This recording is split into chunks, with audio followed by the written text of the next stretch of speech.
Alhamdulillah, kembali kita lanjutkan kajian kitab kita.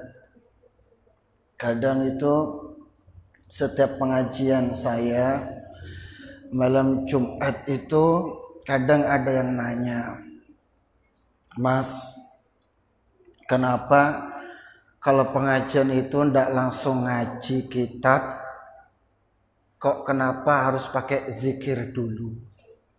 Saya jawab, kenapa saya pakai zikir setiap sebelum pengajian? Agar kita duduk dalam satu majelis itu bisa dapat dua hal. Pertama, oleh-oleh yaitu pahala zikir. Yang kedua, oleh-oleh pahala duduk pengajian. Karena kadang orang itu tatkala pengajian, apa yang disampaikan itu dengar, tapi keluar pengajian hilang itu ingatan ilmunya. Tapi setidaknya kalau kita awali dengan zikir, zikirnya sampai masih ingat. Nah, zikirnya masih ingat, sedangkan kata Allah, "Udkurni udkurkum." Kau ingat aku, engkau ku ingat. Sampai duduk di sini, walaupun ngerti ndak ngerti, sudah diingat Allah. Kenapa? Sudah kita awali dengan zikir. Jadi seandainya pengajian ilmunya kita ndak ngerti, tapi sudah dapat pahala zikirnya. Sama. Kadang saya itu ditanya begini, Mas Anang, sampai itu kalau mimpin tahlil kok dipotong-potong? Kadang ada orang memimpin tahlil itu dari mulai ayat kursi sambung dengan amanah rasulu bima unzila itu kan pakai amanah rasul itu. Sampai itu biasanya kalau baca tahlil habis baca ayat kursi langsung istighfar sholawat. Saya jawab begini, di antara semua jamaah yang hadir itu tidak semuanya itu hafal amanah rasulu bima unzila itu, tidak semua hafal. Tapi dengan istighfar semuanya hafal. Daripada tatkala imamnya baca amanah rasul, makmumnya dia, mendingan kita bawa istighfar rame-rame, kita doakan jenazah. Kenapa? Dalam kaidah dakwah itu yasiru wa la yu'asiru. Mudahkan, jangan dipersulit. Sekarang begini, Pak Bu. Orang-orang di luar sana yang lagi maksiat itu nyari senang apa nyari susah? Nyari senang ya. Maka buatlah orang dalam keadaan ibadah itu senang. Kalau orang dibuat takliman ini senang, itu nanti akan kangen berduduk takliman lagi. Daripada baru pengajian, di rumah sumpek mikir utang iya, di rumah ribut sama laki bini iya, masuk pengajian yang dibicarakan kok neraka babak susah, itu tambah sumpek gitu. Lebih-lebih pas sholat imamnya bacaannya panjang, sedangkan ini lagi migran kumat. Ayo, susah apa senang sampean? Susah. Yasira wala yu'asira. Kadang kita ngukur badan orang jangan pakai ukuran diri. Kadang kita itu mentang-mentang hafalan banyak, amalan banyak. Ada orang tanya, Mas, aku ini sumpek buat hilangkan gelisah aku apa? Dzikir Allah 10.000 kali. Ya mumet ya. Ya. Jadi kadang segala sesuatu itu berusaha jangan ngukur pakai ukuran diri. Buat orang sholat itu senang, buat orang zikir itu senang, buat orang takliman seperti ini walaupun cuma 300 orang kayak begini senang. Ini 300 orang tidak mentang-mentang gitu, tapi bawaannya happy, rasa kekeluargaan. Itu loh, enak kita buat enjoy ya. Kita lanjutkan kajian kitabnya. A'udzubillahi minasyaitonirrajim. Bismillahirrahmanirrahim. Wa 'anin Nabi alaihi salatu wassalam, dari Sayyidina Muhammad Rasulullah sallallahu alaihi wasallam, annahu, sesungguhnya, zakarus salata yauman faqal, sesungguhnya Rasulullah sallallahu alaihi wasallam itu mengingatkan bab salat pada suatu hari. Jadi Nabi itu kalau biasa duduk sama sahabat itu yang dibicarakan selalu ilmu. Sekarang saya tanya, lauk paling enak buat sampean makan itu apa? Ayo. Lauk paling enak buat sampai makan itu apa? Yang paling enak apa? Ayam, terus ikan, terus apa lagi? Ayo. Tempe. Bagi saya lauk paling enak itu lapar. Lauk paling enak itu lapar. Walaupun ini ada pizza, spaghetti, ada kepala ikan kakap, tapi kalau sampai kenyang ya juga jadi lauk tidak enak. Ya, paham ya? Jadi segala sesuatu itu kalau dengan secara sederhana sampai bisa hidup, ngapain mikir yang mewah? Walaupun cuma makan tempe, tahu dengan oseng-oseng kangkung sampai bisa hidup, ngapain mikirkan ikan kakap buat sampai makan? Paham ya? Ya, paham nih. Ya. Karena tujuannya sampai makan itu enaknya apa kenyangnya? Kenyangnya. Betul. Makanya lauk yang paling enak itu lapar. Posisi lapar, sampai makan apa aja tuh enak. Bahkan ranggenan yang keras itu loh, itu kalau orang lapar itu tetap nikmat. Ya, betul apa enggak? Nah, sama. Nabi itu tahu. Kalau sahabatnya kumpul itu, oh ada ini yang kerjaannya sholatnya sudah kenceng, ada ini sholatnya tidak kenceng, maka Nabi itu gunakan jamalul akli, keindahan akal buat jawab satu jamaah, satu sahabat itu macam-macam cara Nabi menghadapinya. Ini sahabat kumpul nih, sahabat itu sama kayak kita ini Bu, dulu sahabat itu kalau sholat juga ngomong. Sebelum ada larangan sholat itu tidak boleh ngomong, dianggapnya biasa gitu loh. Maka di Nabi berkumpul dengan sahabatnya, kata Nabi, man, barang siapa. Kalau gunakan kalimat man, barang siapa itu baik laki-laki, baik perempuan, baik itu tua, baik itu muda, semuanya orang-orang mukmin. Man, kata Nabi, barang siapa hafazo, itu yang memelihara dan menjaga alaihi, atasnya, kanat lahu nuron, baginya cahaya, wa burhanan, itu bertanda, wa najatan yaumal kiamah, nanti sampai hari kiamat. Kata Nabi, barang siapa baik itu perempuan, baik itu laki-laki yang menjaga sholatnya, yang dimana sholatnya itu menjadi nurun, cahaya, wa burhanan, tanda, wa najatan yaumal kiamah, dan menyelamatkan dia di hari kiamat. Di akhirat itu cuma ada dua kubu. Di akhirat cuma ada dua kubu. Kubu neraka sama kubu surga. Sampai di dunia, kalau pas lagi perang, dua kubu itu pakai tanda apa enggak? Buat membedakan musuh sama teman sampean. Pasti ada tanda. Maka di yaumil mahsyar itu kecamatan itu tutup. Kelurahan itu bubar. Pemerintahan itu enggak ada. Yang ada cuma tanda ini umat Muhammad Rasulullah apa umatnya Nabi yang lain. Karena semua Nabi dan Rasul jumlahnya berapa? Nabi dan Rasul jumlahnya berapa? 25. Tapi kalau Nabi tok itu ribuan, cuma 3.000 lebih Nabi, bukan Rasul. Dan nanti orang-orang yang memelihara sholatnya itu tandanya kelihatan. Wah, ini umat Rasulullah. Wah, ini umatnya Musa. Ini umatnya Daud. Ini umatnya Nabi Allah Ibrahim. Sedangkan di yaumil mahsyar yang bisa ngasih syafaat cuma Sayyidina Muhammad Rasulullah SAW. Hakikatnya sholat itu tanda sampean buat nanti di yaumil mahsyar. Jangan ngeluh. Kadang kita nuwun sewu. Kita kadang ngeluh begini, Pak Bu. Aku sudah sholat rajin, tahajud rajin, tapi kok rezekiku seret. Nah, kadang gitu. Padahal sholatmu itu buat nanti nurun, wa burhanan, cahaya, tanda, buat tanda pengenalmu di yaumil mahsyar. Setiap kita kalau bekerja di satu pemerintahan, di satu perusahaan, itu ada tanda pengenalnya sehingga sampai diakui menjadi karyawan. Maka cahaya sholat sampean itu yang menjadi bertanda sampean diakui menjadi umatnya Sayyidina Muhammad Rasulullah SAW. Makanya kalau sholat jangan buat orang itu sumpek. Sholat itu yang penting lamanya apa diterimanya? Sholat itu yang penting lamanya apa diterimanya? Diterimanya.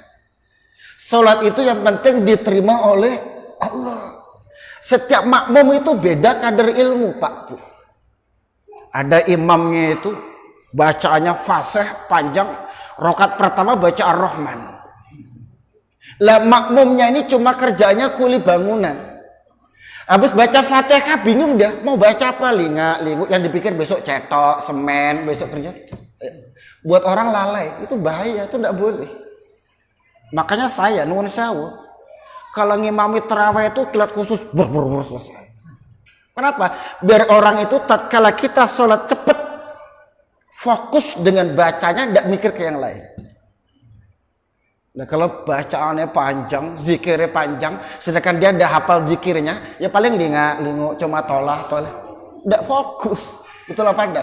Sedangkan kita diajarkan yasiro wala tuasiro, mudahkan jangan dipersulit. Ya.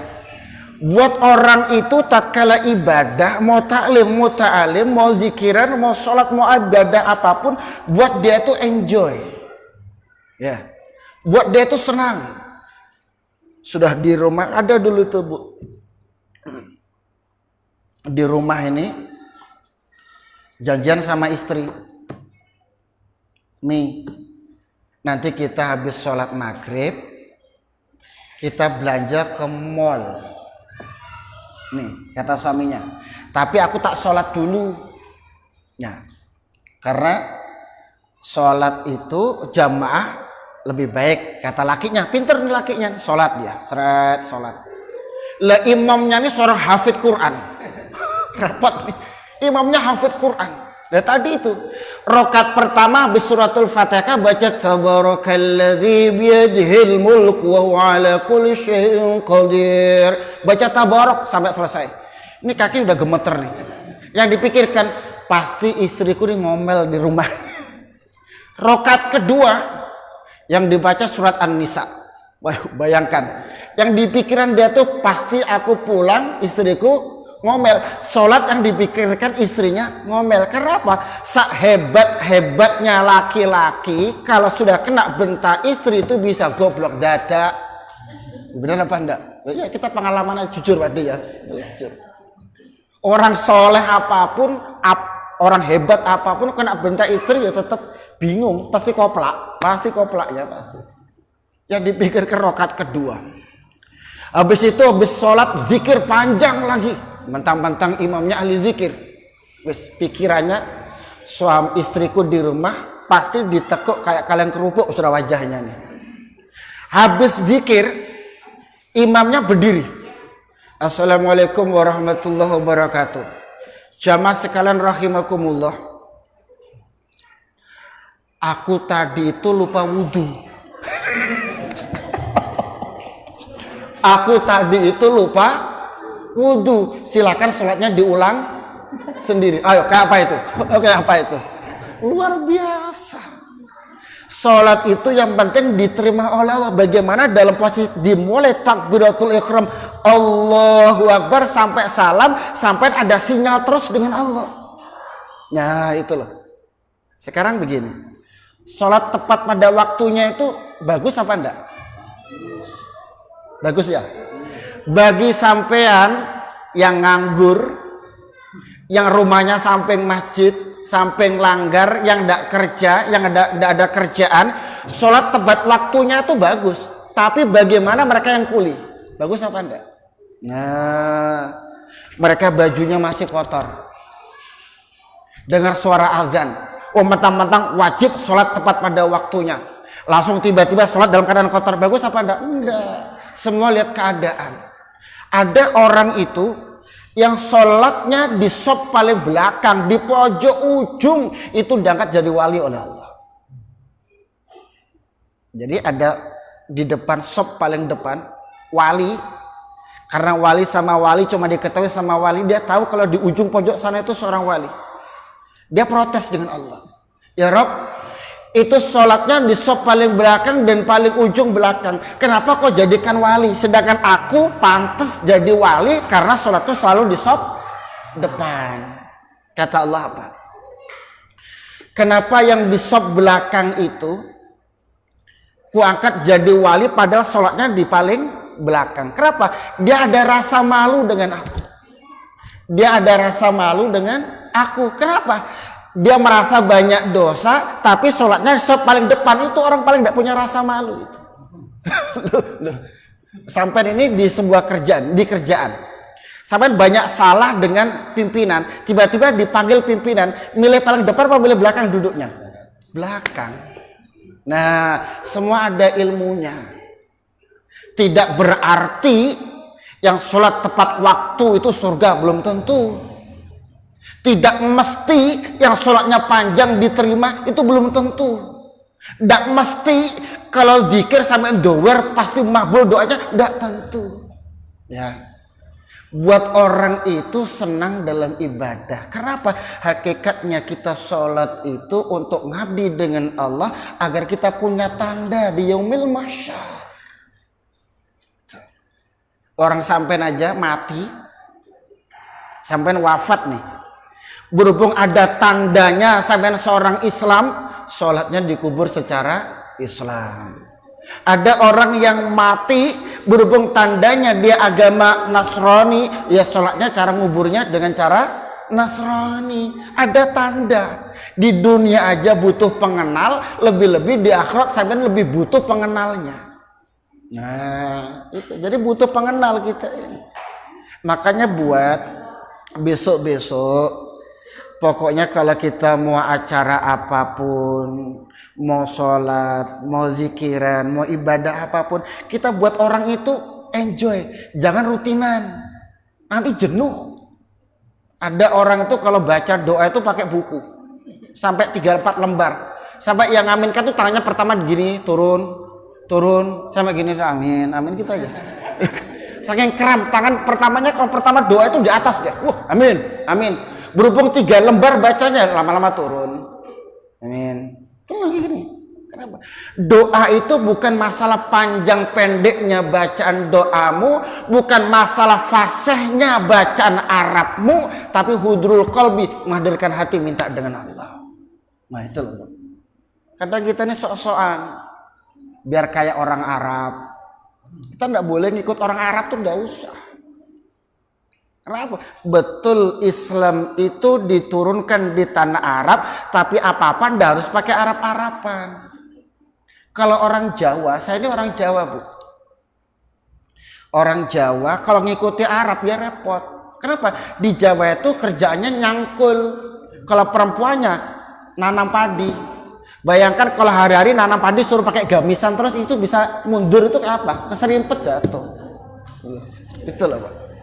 Repot kita nih, dikit-dikit kalau tidak ngikutin Arab sunnah, bid'ah. Lah sekarang ini hafal Quran itu sunnah. Berani bicara tidak debat masalah sunnah hafal Quran? Tidak ada. Tapi kalau celana cingkrang dibicarakan, didebatkan. Kalau tidak begitu bid'ah. Nah repot kita. Makanya kita belajar. Buat orang itu senang. Umpamanya nih, sampean kok punya anak nih. Anak sampean itu susah disuruh sholat, itu susah bukan main. Bilang aja, nak, sholat itu kan 5 waktu. Kita ini jangankan anak-anak, kita orang tua aja 5 waktu sering hilang, apalagi anak-anak, ya kan? Jadi kalau sampean punya anak yang anakmu susah disuruh sholat, bilang dengan anak-anak, sholat itu kan 5 waktu toh nak, zuhur, asar, maghrib, isya, subuh. Mbok ya salah satu kamu pegang dulu toh nak. Nah, asar ndak bisa mbok zuhur kamu sholat, maghrib ndak bisa mbok kamu isya sholat. Lama-lama karena kebiasaan satu-satu kepegang itu. Jangan langsung dikit-dikit, anak durhaka, anak durjana, repot. Untung sampean itu bukan wali. Kalau wali repot, karena kalau wali itu doanya langsung direspon oleh Allah. Loh kita ini kadang orang tua ngomong itu, dasar anak nurut bapak ibunya ngomong lagi, dasar anak ngikuti kayak bapaknya. Si bapaknya ngomong, dasar anak goblok kayak ibunya. Lah kalau doamu dimustajabkan oleh Allah, apa anakmu enggak stres? Nah, untung doa sampean itu enggak mustajab. Jadi nyumpain anak sampai kayak apapun tetap anakmu sehat-sehat aja. Ayo. Kalau doa sampean mustajab itu malah bahaya. Dikit-dikit anak goblok, anakmu jadi goblok betulan kayak apa? Nah, jadi ada hikmahnya, jadi orang goblok itu tetap ada hikmahnya. Nah, itulah Bu. Makanya kita itu berusaha tatkala dalam status kita ibadah dengan Allah, buat se-enjoy mungkin. Jangan pengajian itu terpaksa. Jangan sholat itu terpaksa.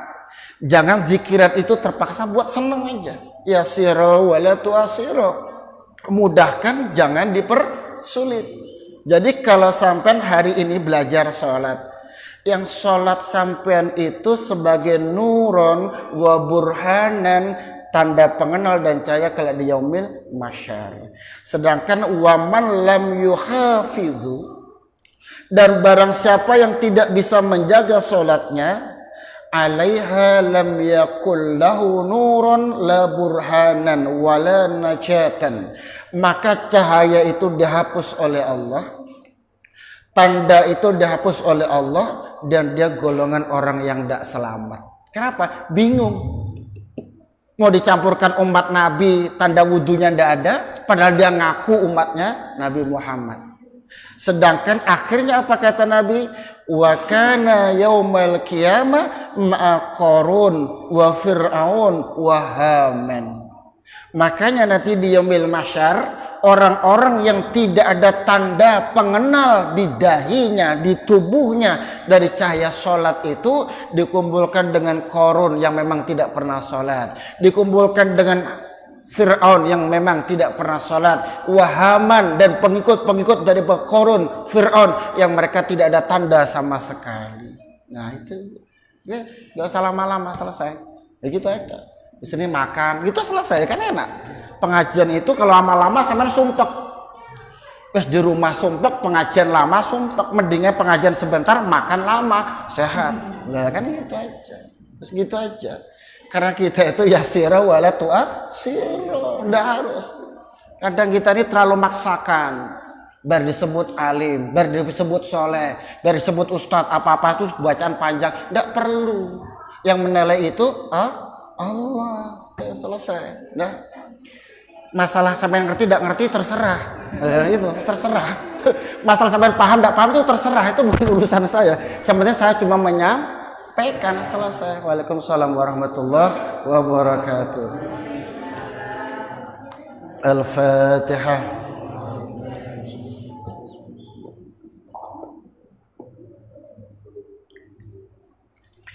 Amin amin Allahumma amin ya Allah rabbul alamin wal akibatu lil muttaqin wassalatu wassalamu ala rasulillah ajmain wa fu anna ya rahman wa fu anna ya rahim irhamna ya arhamur rahimin. Ya Allah, selamatkan semua jamaah ini dunia akhiratnya, selamatkan anak-anak keturunan kami dunia akhiratnya, selamatkan keluarga dan usaha kami sampai kelak barokah dunia dan akhiratnya. Ya Allah rabbul alamin, ampuni semua dosa-dosa kami. Ampuni para suami yang hadir hari ini. Ampuni para istri yang hadir hari ini. Ampuni kesalahan anak-anak kami. Ampuni dan maafkan kesalahan keturunan-keturunan kami. Ya Rabb, apabila di antara kami, jamaah yang berkumpul hari ini, memiliki anak-anak yang hatinya masih keras, lembutkan hatinya ya Allah. Lembutkan hatinya ya Allah, menjadi anak yang soleh dan solehah, yang mulia dunia dan akhiratnya. Wa taubatan qabla al-maut wa rahmatan indal maut wa maghfiratan ba'dal maut. Rabbana atina fid dunya hasanah wa fil akhirati hasanah wa qina adzabannar. Wa sallallahu ala sayyidina Muhammadin wa ala ali sayyidina Muhammad. Subhanaka rabbil izzati amma yasifun. Wassalamu alal mursalin walhamdulillahi rabbil alamin. Taqabbalallahu minkum.